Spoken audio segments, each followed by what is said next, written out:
हर महादेव।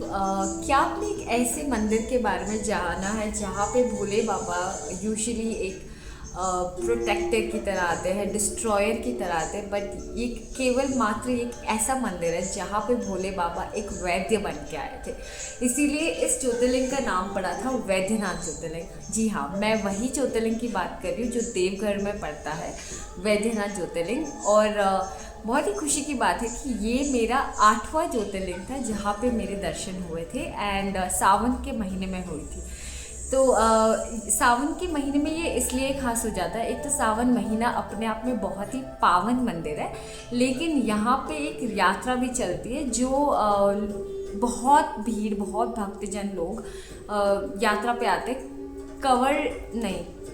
कड़वल यात्रा, सॉरी मैं नाम भूल गई हूँ, आप कमेंट्स में बता देना या फिर मैं अगले वीडियो में ज़रूर इसको रेक्टिफाई करके बता दूंगी। बट जहाँ तक मुझे पता है, they're all dressed up in orange colour clothes, और वो जल लेके जाते हैं। मुझे वो यात्रा का प्रोसेस पता है बट नाम अभी याद नहीं आ रहा है। It happens, human tendency. But मैं बता रही थी कि वो जो यात्रा होती है बहुत सारे भक्तजन लोग आते हैं उस मंदिर में। तो खास करके सावन महीने में ऐसा होता है कि हमें पैर रखने की भी जगह नहीं मिलती है। और उस टाइम पर मैंने दर्शन करा था क्योंकि I had a very bad calling कि मुझे सावन महीने में जाना है, दर्शन करना है। ये मेरे एक हमेशा से रहता है कि एटलीस्ट मैं ना कोशिश करूँ कि मैं कोई भी ज्योतिर्लिंग जाऊँ सावन महीने में, भोले बाबा के पास रहूँ। ऐसा नहीं है कि बाकी दिन अब जाने से उसका एनर्जी पावर कम होता है, वो बस मेरी मन की इच्छा है कि सावन महीना क्योंकि इतना पावन और पवित्र महीना है, मुझे एटलीस्ट 2 दिन सावन महीने के रहना पड़ता है भोले बाबा के साथ। तो वो मेरी मन की इच्छा है। तो यहाँ की यात्रा जो मेरी थी, इट वॉज़ वेरी नाइस। और ये मेरा बर्थडे मंथ में भी पड़ता है सावन महीना, इस बार जब आया था। और इसी साल मैंने, मतलब 2025 में ही मैंने करी थी मेरे 8वें ज्योतिर्लिंग की यात्रा। बहुत ही कुशल मंगल रही, बहुत ही अच्छे दर्शन हुए। और वहाँ एक पंडित जी भी मिले थे मेरे फ्रेंड के through. It was very nice, बहुत ही स्पिरिचुअल दर्शन हुए हैं मेरे। और बहुत ही खास मंदिर है, जैसे मैंने कहा, बहुत ही इट्स वेरी पावरफुल, क्योंकि भगवान खुद वैद्य बन गए यार। जो जीवदान है, जीवदान देने वाले, अगर वही वैद्यनाथ, वही बन गए वैद्य, तो it's so powerful in itself, right. तो that's the essence of that mandir, jyotirlinga, जो वैद्यनाथ ज्योतिर्लिंग है। और वहाँ पे क्या हुआ, it's also very, I mean हर ज्योतिर्लिंग के आसपास आपको शक्तिपीठ देखने को मिल जाएंगे।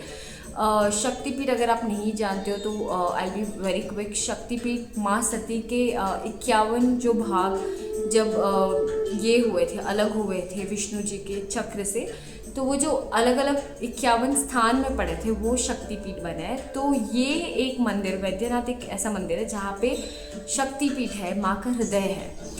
तो भोले बाबा और माँ, बहुत ही ब्यूटीफुल मंदिर है। दोनों के मंदिर आसपास है।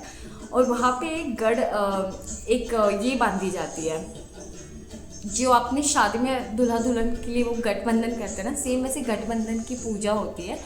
और कहा जाता है कि इस पूजा करने से अगर कोई मैरिड कपल हो, उनके लाइफ में डिस्टर्बेंस हो, तो वो रिजॉल्व हो जाते हैं। जो सिंगल्स हो और एक अच्छे शिव या सती शक्ति पाने की कोशिश करें, उनको अच्छे सर्वगुण संपन्न योग्य पार्टनर मिलते हैं। तो ये महिमा है वहाँ के गठबंधन पूजा की। But it's a very Payas temple, बहुत ही अच्छा मंदिर है, बहुत ही प्यारे लोग हैं वहाँ के। बहुत, मतलब इतनी भीड़ में भी मेरे बहुत अच्छे दर्शन हुए हैं। मैंने मेरी लास्ट वीडियो में कहा था कि स्पर्श दर्शन कहाँ कहाँ होते हैं, मैं बताती हूँ। यहाँ पे भी स्पर्श दर्शन अलाउ करते हैं। अगर वैसे आप ऑफ सीजन में जाते हो तो आपको जल चढ़ाने का भी मौका मिलता है। तो क्योंकि मैं सावन के महीने में गई थी और मैं 2 बार दर्शन करी थी, सुबह और शाम को। सुबह भीड़ की वजह से मुझे स्पर्श दर्शन करने को नहीं मिले, दूर से बाबा को दर्शन करा। और जो मेरा जल था, व्यवस्था करी गई थी कि मेरा जो जल मैं चढ़ा रही हूँ वो बाबा तक पहुँचे। बट शाम को मैं फिर गई थी क्योंकि मुझे स्पर्श दर्शन करने थे। बट जब तक मेरी भीड़ से बारी आए तब तक भगवान का दिन का जो अंतिम श्रृंगार था वो हो चुका था। तो उस श्रृंगार के बाद आप बाबा को छू नहीं सकते हो। It's protocols in place and of course it has its own spiritual reasons। तो फिर भी मेरे दर्शन हुए थे, बहुत नज़दीक से मैंने बाबा को देखा था। And overall it is an amazing experience. Please अगर आपको बुलावा आ रहा है, अगर आप सोच रहे हो, जाओ and experience the magic. This is what I would say. So this comes to an not an end but a temporary period until I pick up my next Jyotirling. अब पता नहीं मेरा next Jyotirling का यात्रा कहाँ होगी। 4 बचे हैं वैसे। केदारनाथ बचा है, गुजरात के 2 बचे हैं, और कृष्णेश्वर में एक जो औरंगाबाद में है, महाराष्ट्र, वहाँ 4 ज्योतिर्लिंग मेरे बचे हैं। और मुझे वाराणसी फिर जाना है, काल भैरव दर्शन करके फिर बाबा के दर्शन करने हैं। बट टेक्निकली वैसे 4 है, बट अदरवाइज इट्स 5। तो जब तक मेरी ये यात्रा फिर रिज्यूम नहीं होती, मेरी कोशिश है कि इस साल ही बाबा मुझे बुलाए। प्लीज़ प्रे करना मेरे लिए।